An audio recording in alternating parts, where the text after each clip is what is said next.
الحمد للہ رب العالمین والعاقبۃ للمتقین والصلاة والسلام علی سید الانبیاء والمرسلین اما بعد فاعوذ باللہ من الشیطان الرجیم بسم اللہ الرحمن الرحیم ان اللہ وملائکتہ یصلون علی النبی یا ایہا الذین آمنوا صلوا علیہ وسلموا تسلیما الصلاة والسلام علیک یا سیدی یا رسول اللہ وعلی آلک واصحابک یا سیدی یا حبیب اللہ الصلاة والسلام علیک یا سیدی یا رحمۃ للعالمین وعلى آلک واصحابک یا سیدی یا خاتم النبیین۔ وہ جو نہ تھے تو کچھ بھی نہ تھا، وہ جو نہ ہوں تو کچھ بھی نہ ہو، جان ہے وہ جہان کی، جان ہے تو جہان ہے۔ اللہ تبارک و تعالیٰ کی بارگاہ میں حمد و ثنا عرض کرنے کے بعد نبی رحمت آقا دو عالم سرور کونین مالک کل کائنات احمد مجتبی حضرت محمد مصطفیٰ صلی اللہ تعالی علیہ وسلم کی بارگاہ میں درود پاک کا نذرانہ پیش کرنے کے بعد میرے دوستوں، ہم اللہ رب العزت کا جتنا بھی شکر ادا کریں وہ کم ہے کہ اس نے ہمیں اپنے پاک محبوب کا امتی بنایا۔ اللہ رب العزت کی جتنی بھی مخلوق ہیں، جتنی بھی مخلوقات ہیں، وہ رینگنے والی ہیں، دوڑنے والی ہیں، چلنے والی ہیں، تیرنے والے ہیں، اڑنے والے ہیں، اللہ رب العزت نے ان سب میں انسان کو اشرف المخلوقات بنایا۔ اللہ نے ہمیں اشرف المخلوقات بنایا ہے۔ فرشتوں میں اللہ رب العزت نے عقل کو رکھا، شہوت کو نہیں رکھا، اور جانوروں میں اللہ رب العزت نے شہوت کو رکھا، عقل کو نہیں رکھا، اور انسان جو اشرف المخلوقات ہے اس میں اللہ رب العزت نے عقل کو بھی رکھا ہے اور شہوت کو بھی رکھا ہے۔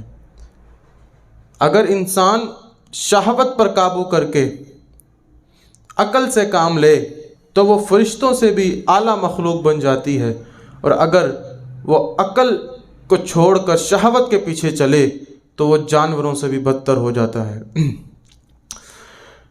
اللہ نے ہمیں اشرف المخلوقات بنایا، اور اس سے بڑا احسان یہ کہ اللہ رب العزت نے ہمیں اپنے پاک محبوب کا امتی بنایا، اپنے پاک محبوب کا امتی بنایا، اور ہمیں اصحاب رسول کا بھی غلام رکھا ہے اور آل رسول کا بھی نوکر رکھا ہے۔ ہمیں اولیاء کرام سے بھی محبت کرنے والا رکھا ہے، ہمیں حضور داتا گنج بخش علی رحمہ سے بھی محبت کرنے والا بنایا ہے، غوث اعظم سے بھی محبت کرنے والا بنایا ہے، امام احمد رضا خان فاضل بریلوی سے بھی محبت کرنے والا بنایا ہے۔ ہم جتنا بھی اس کا شکر ادا کریں وہ کم ہے کہ اس نے ہمیں اتنے نعمتوں سے نوازا کہ اگر اس کا ہم شمار کرنا شروع کریں تو وہ نہیں کر سکتے ہم۔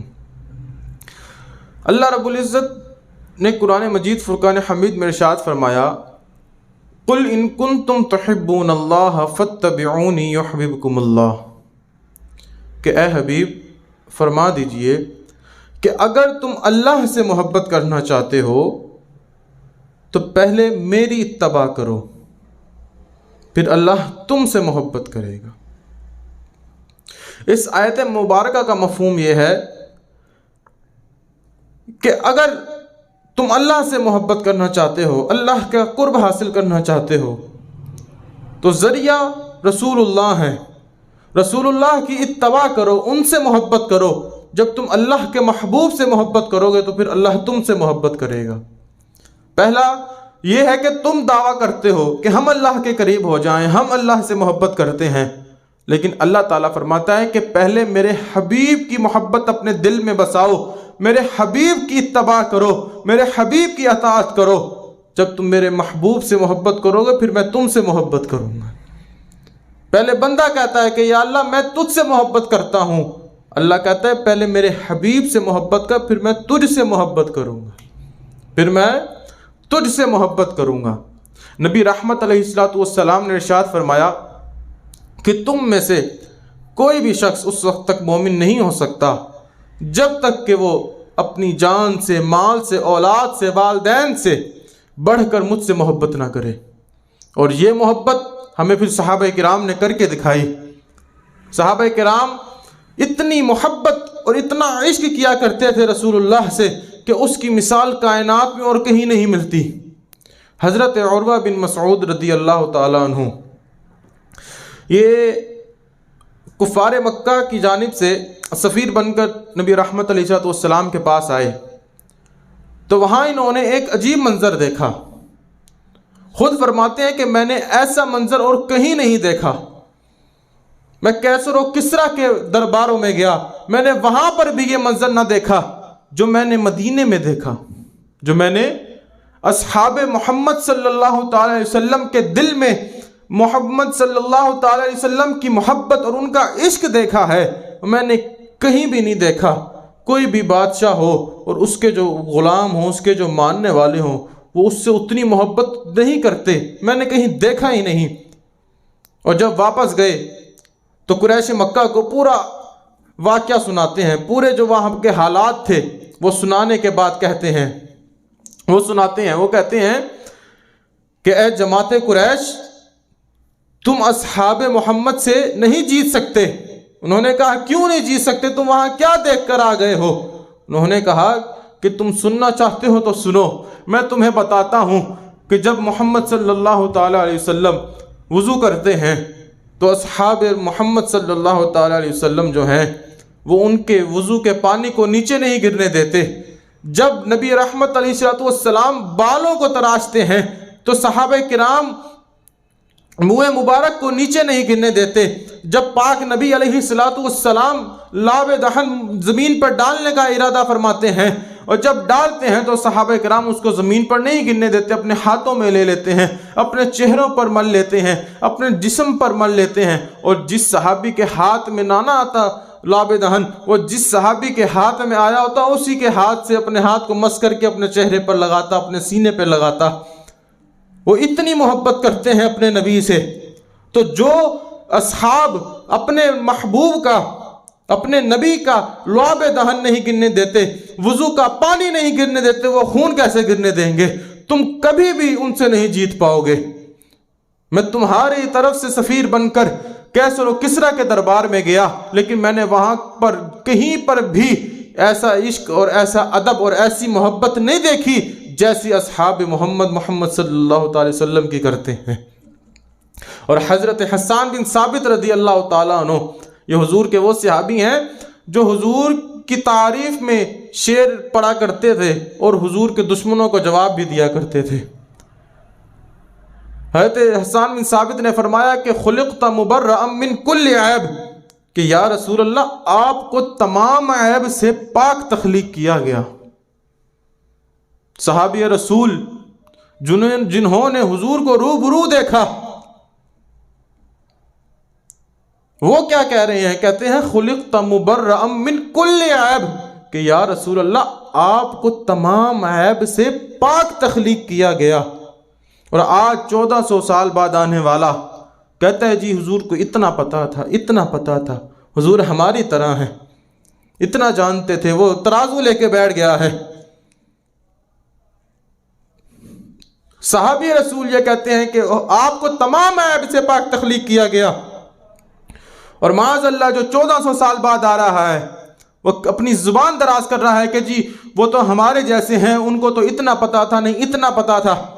صحابی رسول جن کی روز و شب گزرے ہی حضور کے قرب میں، وہ کہتے ہیں کہ خلقت مبرأ من کل عیب، کہ یا رسول اللہ آپ کو تو تمام عیب سے پاک تخلیق کیا گیا۔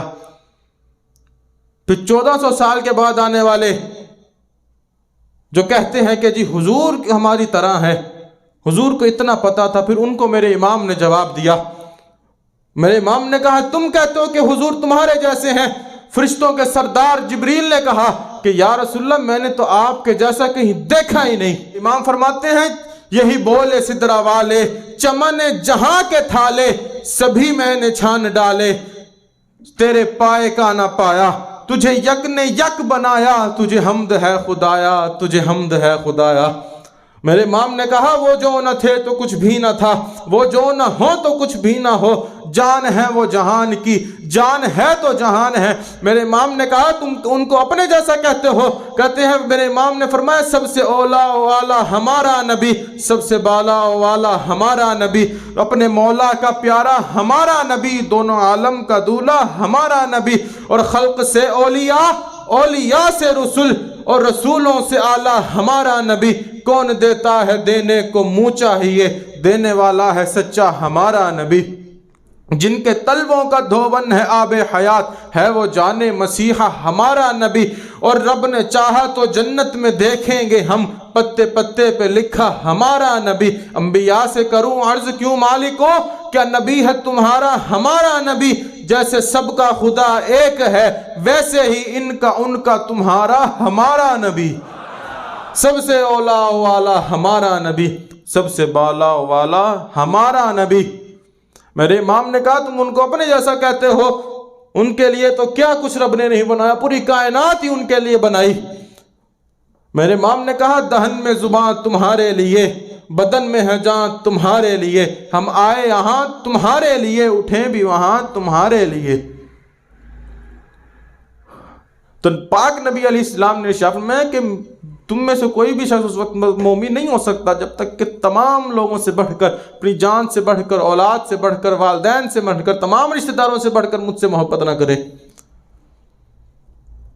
حضور نے فرمایا کہ مجھے گھٹاؤ اور داڑیاں بڑھاؤ۔ اب تقاضا کیا ہے محبت کا، کہ جس سے محبت ہوتی ہے پھر اس کی ہر ادا سے بھی محبت ہوتی ہے۔ دنیا تمہارے لاکھ مخالف کرے، لاکھ تمہارے خلاف ہو جائے کہ جی تو ایسے لگنا شروع ہو گیا، تو ایسے لگنا شروع ہو گیا، تم پرے مرو، میں اپنے نبی سے محبت کرتا ہوں، وہ میرے نبی کی سنت ہے۔ ہاں اگر تم دنیا والوں سے محبت کرتے رہے تو پھر اس حدیث کا مطلب کیا ہوا؟ اگر تم داڑھی رکھتے ہو اور تمہارے رشتہ دار، تمہارے والدین، تمہارے بہن بھائی کہتے ہیں کہ یار تم بوڑھا لگنا شروع ہو گیا ہے، اور تم ان کی باتوں میں آ کر داڑھی کو کٹوا دیتے ہو، تو یہ سوچ لینا کہ تم نے کن سے محبت کی ہے اور کن کی محبت کو ٹھکرایا ہے۔ کہ جن کے لیے اللہ فرماتا ہے کہ اگر تم مجھ سے محبت کرنا چاہتے ہو تو پہلے میرے حبیب کی اتباع کرو، پھر میں تم سے محبت کروں گا۔ صحابہ کرام نے ہمیں محبت کر کے دکھایا ہے۔ صدیق اکبر رضی اللہ تعالی عنہ جب غار ہرا میں تھے ہجرت کے موقع پر حضور علیہ السلام کے ساتھ، تو صدیق اکبر رضی اللہ تعالیٰ عنہ کی گود میں نبی رحمت علیہ السلام کا سر اقدس تھا۔ نیچے سے سانپ ڈنگ مار رہا ہے، لیکن صدیق اکبر نے پاؤں کو نہیں ہلایا کہ کبھی محبوب کی نیند میں خلل نہ پڑ جائے۔ ہاں اپنی جان جاتی ہے تو جائے، لیکن محبوب کی محبت میں کوئی فرق نہ ہے۔ بس خلاصہ کیا ہے؟ علامہ اقبال فرماتے ہیں محمد کی محبت دین حق کی شرط اول ہے، اسی میں اگر خامی تو سب کچھ نامکمل ہے۔ ہاں اقبال نے کہا کہ محمد سے وفا تو نے تو ہم تیرے ہیں، یہ جہاں چیز ہے کیا لوح و قلم تیرے ہیں۔ اگر بندہ اللہ سے محبت کرنا چاہتا ہے، اللہ کا قرب پانا چاہتا ہے، تو صرف ایک ہی ذریعہ ہے، اور وہ ہے ذریعہ مصطفیٰ صلی اللہ تعالی وسلم۔ ہاں جی، بخدا خدا کا یہی ہے در، میرے امام نے کہا بخدا خدا کا یہی ہے در، اور نہیں اور کوئی مفر مقر، جو وہاں سے ہو یہیں آ کے ہو، جو یہاں نہیں تو وہاں نہیں، جو یہاں نہیں تو وہاں نہیں۔ اللہ پاک ہمیں حضور علیہ السلام سے سچی اور پکی محبت کرنے کی توفیق عطا فرمائے۔